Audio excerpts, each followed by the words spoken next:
안녕하세요. 역사길잡이 손흥민 쌤입니다. 만나서 반갑습니다. 자, 오늘은 1896년에 있었던 아간파천, 그리고 그 이후에 있었던 독립협회, 그리고 대한제국 선포, 광무개혁, 이러한 내용을 살펴볼 건데요.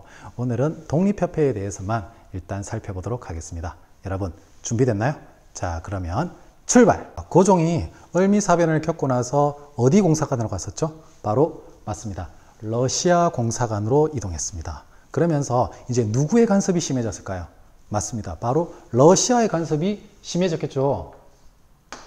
그러면서 이 국제사회는 상당히 냉정하기 때문에 공짜가 없습니다. 러시아, 우리가 보호해주고 있는 대신에 이걸 달라 저걸 달라 하면서 각종 이권을 요구하게 됩니다. 그러면서 이 이권들이 계속해서 뺏기는 거예요. 그런데 다른 나라들도 가만히 있었을까요?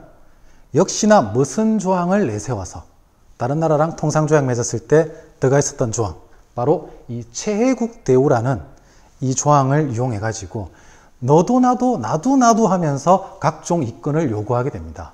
그러면서 열강들의 이 이권 침탈이 아주 극심해지게 됩니다. 이권 침탈이. 이 지도에서 볼 수 있다시피 각종 이권들을 다른 나라에 이렇게 내주게 됩니다. 그러다 보니까 이게 나라냐? 이게 나라야? 이렇게 하면서 고종이 더 이상 이렇게 러시아 공사관에 있어서는 안 되겠다. 그래서 고종이 시어 컴백하세요, 컴백하세요, 컴백궁, 컴백궁, 이걸 요구했었던 단체가 있었습니다. 그 단체가 바로 이름이 뭘까요? 바로 독립협회입니다. 독립협회. 여러분 중심되는 인물 혹시 알고 있나요? 맞습니다. 바로 서재필입니다. 서재필. 이 서재필이 이제 갑오개혁 이후에 이제 서강범, 박용효 같은 사람들이 이제 권력을 잡게 되고 이 갑신정변 참여자에 대한 어떤 사면령이 내려지면서 이제 서재필도 국내로 들어오게 됩니다. 그러면서 여러분들 좀 눈여겨볼 만한 것은 독립협회가 탄생하기 전에 이미 무슨 신문이 만들어졌다?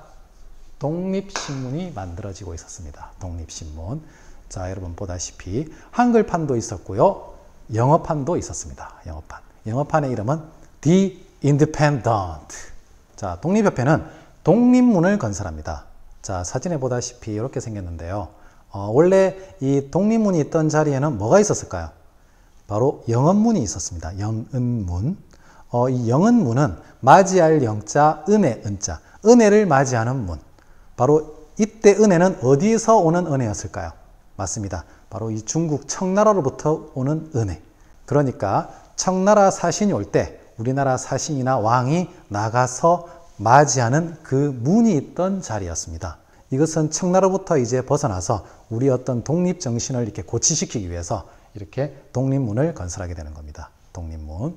그리고 서재필 같은 경우에는 갑신정변 때 깨달았었겠죠. 바로 누구의 지지 없이는 안 된다.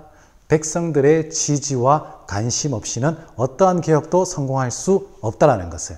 그래서 백성들이 너무 무식하면 어떻게 해야 된다? 깨우쳐 줘야 된다. 그래서 바로 토론회와 강연회를 실시해 가지고 국민들을 계몽, 국민들을 깨우쳐 줘야 된다는 생각을 하게 됩니다.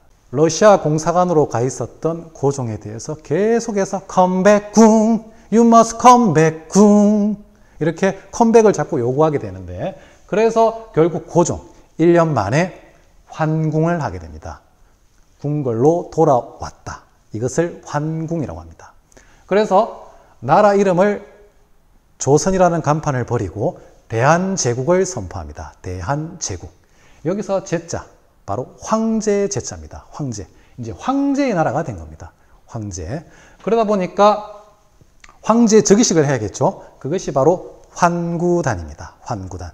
여기서 황제 즉위식을 거행하고 이제 황제가 됐으니까 자신 있게 뭐를 쓸 수 있을까요? 바로 연도호칭법. 연호를 쓸 수 있는 겁니다. 그래서 연호를 광무라고 이렇게 선포하면서 이제 본격적인 황제 국가가 탄생했다라고 천명합니다. 사실 이제 근대 국가로 가면 이제 어떤 국가로 가야 됩니까, 여러분? 근대 민주주의 국가로 가야 되죠.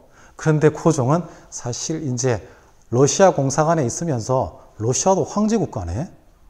나도 이제 황제가 돼야 되는 거 아닌가? 이런 생각에 사실 어떤 이 시대적 흐름하고는 맞지 않는 황제 국가를 선포하게 됩니다. 이 대한제국에서 실시했었던 이 광무개혁, 이 내용은 선생님이 다음 시간 독립협회에서 이제 제일 중요한 부분을 한번 해보도록 하겠습니다. 1898년에 그러니까 이미 대한제국이 선포되고 나서 이 독립협회에서 이렇게 실시했었던 최초의 근대적인 민중집회, 그것의 이름이 바로 무엇이었을까요? 맞습니다. 만민공동회입니다. 만민공동회. 바로 어디에서? 정치 1번지, 바로 이 종로에서 민중들이 집회하면서 이 열강들의 이권 침탈에 대해서 규탄하면서 이렇게 목소리를 내기 시작하는 겁니다. 그 대표적인 활동 중에 하나가 상당히 의미 있는 성과가 있었습니다. 바로 러시아가 저기 저령도 있죠. 저령도가 어디냐면 부산에 있는 영도라고 생각하면 되겠습니다. 러시아가 이 저령도를 석탄을 저장하는 곳으로 이렇게 사용하려고 빌리려고 했는데 그 조차하는 요구를 저지시킵니다. 그리고 러시아 군사교련단과 재정고문을 철수하라, 철수하라 하니까 결국 러시아가 철수하게 됩니다. 이렇게 의미 있는 성과들이 계속해서 나오니까 그 정도, 쟤들 뭐야? 이야기 한번 들어봐. 그리고 이때는 박정양 같은 어떤 진보적인 인사들이 이 만민공동회에 대해서 관심을 가지고 있었기 때문에 결국 관료들도 이 민중집회에 참여하게 됩니다. 상당히 좀 이상적이죠. 이 민중집회, 사실 각종 어떤 정치적 요구가 있는데 이것을 실행할 수 있는 힘 있는 관료들이 참여한다? 상당히 이렇게 커뮤니케이션도 잘 되고 상당히 의미 있겠죠. 그렇게 해서 탄생한 것이 바로 관민공동회입니다. 관료들과 일반 백성들이 함께 했었던 집회, 그것이 바로 관민공동회입니다. 선생님도 공부할 때 이 부분이 제일 헷갈렸습니다. 선생님, 만민공동회는 뭐고 관민공동회는 뭔가요? 이 관민공동회는 관료들도 함께 참여했었던 그런 민중집회입니다. 판사한 게 잘 안 보일까 싶어서 이렇게 좀 자리를 좀 바꿨습니다. 위치를. 자, 상당히 의미 있었던 이 관민공동회에서 이제 뭐를 채택하느냐? 나만의 허니, 허니. 바로 달콤했던 허니 육조를 채택합니다. 허니 육조. 여러분 별표할까요? 역사 시험에서 사료를 내놓고 문제를 잘 물어봅니다. 바로 이 독립협회를 물어보기 위해서 어떤 사료를 많이 낼까요? 맞습니다. 바로 이 허니 육조를 많이 내놓고 물어보거든요. 여기에서 어떤 내용이 채택되었느냐? 바로 입헌군주제. 어떤 군주의 권한도 헌법과 법률에 의해 가지고 제한될 수 있다는 거. 그리고 재정을 어디로? 탁지부에서 일원화하자. 그리고 여러분 별표할까요? 사실 다른 사료들하고 구분이 잘 안 되는 경우가 많습니다. 그런데 이때 바로 이 피고, 어떤 범죄자의 인권을 존중하자. 그래서 공정한 재판에 의해 가지고 이 사람을 처벌하자. 이런 내용이 들어가 있습니다. 바로 이 중추원 관제를 개편합니다. 중추원은 어떤 거냐면 갑오개혁 때 만들어진 일종의 입법기구입니다. 법을 만드는 기구. 이 관제를 개편해 가지고 바로 뭐를 설립하자? 지금의 의회와 같은 의회를 설립하자는 움직임을 펼치게 됩니다. 독립협회가 이렇게 좋은 이야기를 많이 하니까 사실 고종, 약간 열린 마음으로 이렇게 관료들도 참여시키고 하긴 했지만 사실 그 정도 눈동자가 살짝 흔들렸겠죠. 뭐야, 대한제국 선포했는데 서서히 얘들 나랑 좀 맘먹으려고 드네. 그리고 누가 또 불안감을 느꼈을까요? 맞습니다. 이 권력을 잡고 있었던 이 수구파들도 그러한 고종의 마음을 알고 이제 무슨 사건을 일으켰을까요? 익명서 사건. 바로 이름을 숨긴 글이 이렇게 고종한테 투서가 된 겁니다. 독립협회가 황제를 몰아내고 결국 무슨 죄를 실시하려고 한다? 황제가 없는 어떤 정치 형태, 바로 이 공화정을 실시하려고 한다고 이렇게 모함을 하는 투서를 올리게 됩니다. 결국 고종, 불안감을 극도로 느꼈겠죠. 내가 쫓겨나거나 심하면 죽음을 당할 수도 있겠죠. 그래서 보부상으로 구성되어 있었던 일종의 어용단체, 바로 이 황국협회를 동원해 가지고 독립협회를 해산시켜버립니다. 그러면서 어떤 이 근대국가로 가기 위한 어떤 국민들의 정치 참여 운동, 이러한 좋은 움직임이 결국에는 이렇게 지근지근 밟혀버리게 됩니다. 결국 이때 이 대한제국의 이제 주권은 누구한테 있는 걸까요? 바로 이 황제한테 있죠. 이제 이 대한제국의 주권을 뺏기 위해서는 이제 누구만 협박하고 공갈하면 될까요? 이제 고종 황제한테서만 이 주권을 뺏어버리면 가질 수가 있는 겁니다. 이 독립협회는 1896년부터 익명서 사건으로 이렇게 해산될 때까지 1898년까지 이렇게 있었습니다. 자, 그러면 이 독립협회의 한계점을 한번 살펴볼까요? 독립협회는 이 의병들의 활동을 상당히 부정적으로 봤습니다.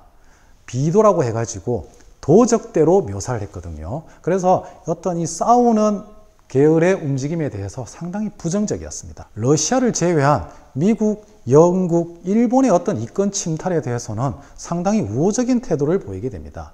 그것이 바로 독립협회가 가졌었던 큰 한계점이었습니다. 자, 여러분, 오늘은 아간 파천 이후의 독립협회, 그리고 대한제국 선포, 그리고 만민공동회와 간민공동회의 내용까지 이렇게 좀 복잡하게 얽혀있는 부분을 선생님이 이렇게 한번 정리해 보았습니다. 그래서 이 독립협회를 해산시키고 고종이 무한한 군주권을 천명하게 되는데요. 그러한 광무개혁의 내용은 선생님이 다음 시간에 준비하도록 하겠습니다. 자, 여러분 수고 많았습니다. 안녕.